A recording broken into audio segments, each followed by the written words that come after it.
నలుగురిని ఆకట్టుకోవాలి అన్నా, మనం అందరికంటే ముందు స్థానంలో ఉండాలి అన్నా, ఏదైనా ఒక ఉద్యోగం సంపాదించాలి అన్నా ఒక్క తెలివితేటలు మాత్రమే ఉంటే సరిపోదు. తెలివితేటలతో పాటుగా వాక్ శక్తి ఉండాలి. అందరినీ ఆకట్టుకోగల వాక్ శక్తి, కంఠధ్వని ఉంటే మనకి తగిన గౌరవము, మర్యాద లభిస్తుంది.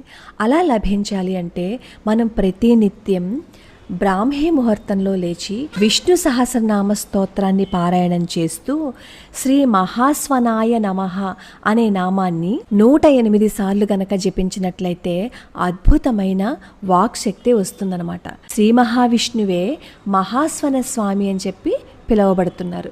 ఇది విష్ణు సహస్రనామ స్తోత్రంలో 41వ నామం. కాబట్టి అయ్యో నాకు తెలివితేటలు ఉన్నాయి కానీ నేను రాణించలేకపోతున్నాను అని అనుకునే వాళ్ళు ఇలా చేస్తే కనుక వాళ్ళకి విశేషమైన ఫలితం ఉంటుంది.